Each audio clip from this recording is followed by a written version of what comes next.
Well, thank you all for coming today, and thank you, Pierce. He is a hard man to follow, and I would gather impossible to lead, although we could talk to his wife about that. I'm delighted again to be here today. We've been working for quite some time at the Center on Aging for decades. The center was set up actually before we even had a diagnosis of Alzheimer's disease. We knew that people as they aged would begin to develop memory and thinking problems, begin to lose who they were as people.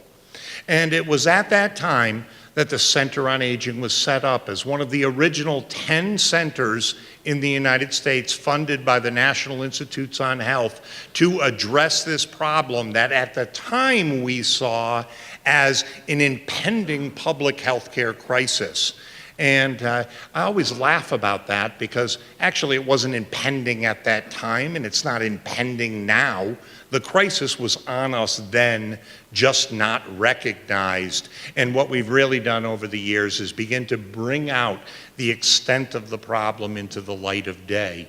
So I am a neurologist. I'm an MD and a PhD, meaning I never wanted to graduate from school. I just wanted to stay there forever. But I knew that I needed those skills to actually begin to address problems like this. I spend my days, every day, visiting with patients. My patient this morning, one of them, a young 54-year-old. That hits home, and I may be racing Pierce to the finish line here because that is how old I am. Incredibly intelligent, productive gentleman, and Alzheimer's is beginning to take its toll. Not just on him, on his wife of the last, I think 27 years they said, and his children, the youngest being 15 years old. Now this family is having to adapt. This is a disease that we constantly hear numbers about in terms of affecting a single individual, like a disease of cancer or heart disease. This is a disease that affects everybody. So the current numbers are devastating for us. We know that there are 5.5 million people in the United States who suffer from Alzheimer's or some form of dementia, and we can think, wow, 5.5 million, that's horrible, but then we can count every spouse, every child that is the direct caregiver for that person, and we can magnify that number to 11 million, and then we can say, what about all the other family members and friends that are pitching in, that are no longer members, productive members of our society because they have to provide that care, and we start to see how a disease like this magnifies. And it's not just the United States. You can't move anywhere, right? So you guys can't choose to relocate to another Altec plant somewhere else in the world to escape this problem, because this is a worldwide, this is a global problem. And it does not matter what race, creed, color, or geographical destination you choose to make your home, Alzheimer's and diseases like it are coming for each and every one of us. Current estimates, 50 million people worldwide, and that will increase to over 130 million by 2050 unless we do something, and we do something now. We hear those numbers, we see the pain in our patients. You may see the same in those that you know, those that are in your family, those that you see at church, that you know from the community as they slowly slip away from us. That is a problem. And it's a problem that we really need to be innovative in order to address. So for the last several decades, we have not been sitting on our behinds, and I know that you have not either because of the work that we've been doing with Altec specifically. We've been driving to understand this disease, the medical basis for this disease. This is not a disease where somebody thinks that they're forgetting. This is a disease of plaques and tangles in the brain, a biological process that is destroying one of our vital organs. I would argue our most vital organ, the organ that makes us who we are.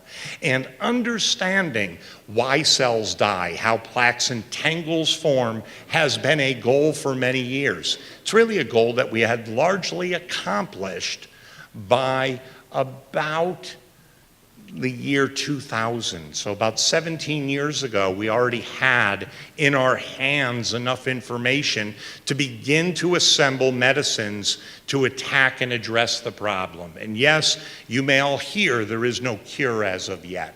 We don't have a cure, we've been working. But do you know that Alzheimer vaccines have been developed and tested in humans? They're being refined currently.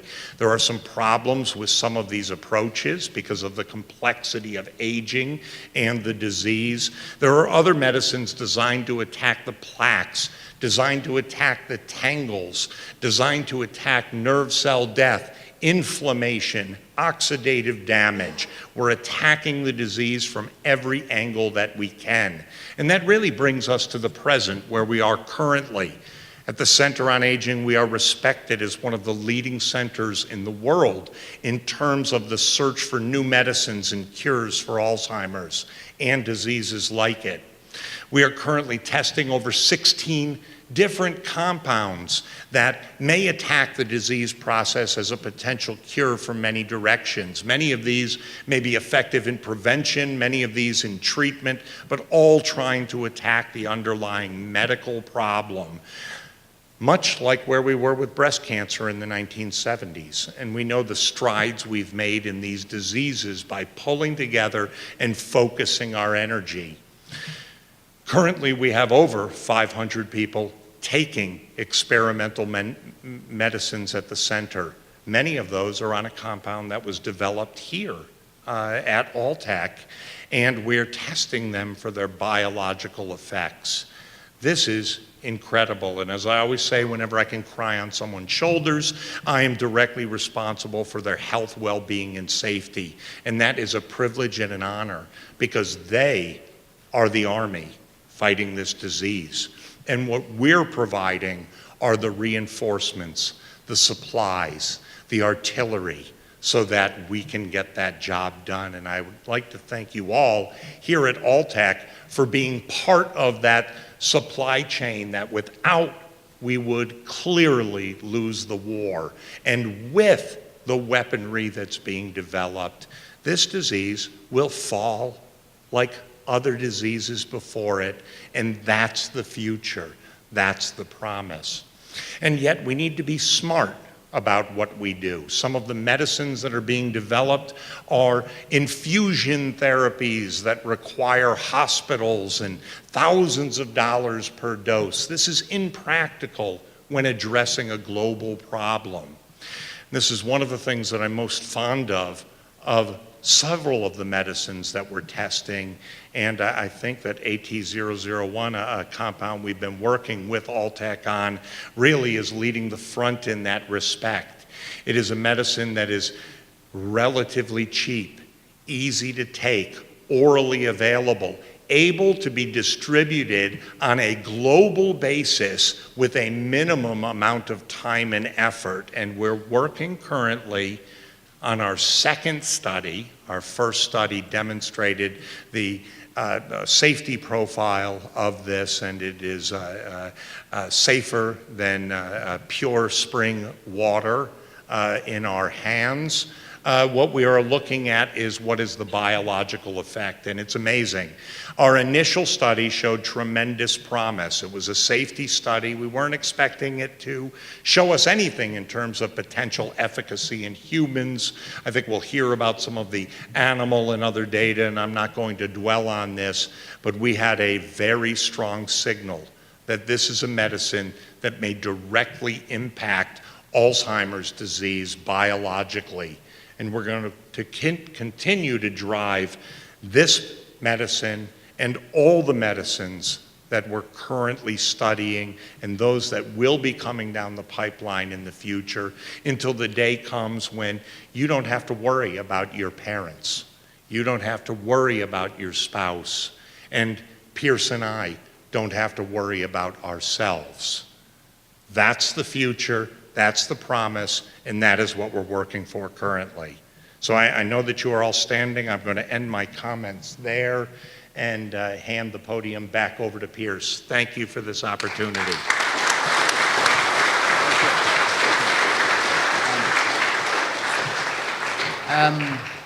We can't let you go just like that. At any one time, you say you've got 500 plus patients. What's the earliest that you've seen an onset of Alzheimer's? You know, we like to think of Alzheimer's as something that's off in the future, and as I was saying, my patient this morning is my age.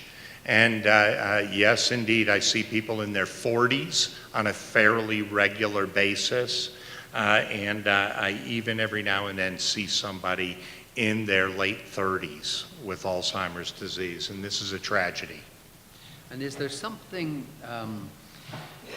is there a regime that you can recommend, that something we should be doing? So as of yet, you know, I would like to be able to tell you what the secret is currently, but I think I still fall in that category of Bill Marksbury. We have things that we can suggest. The science really needs to take us home, right? We're standing on third base, and we need somebody to hit the next ball. We need to take this home with the science peers so that we can be clear with our recommendations and know exactly what these compounds are going to do and which ones work.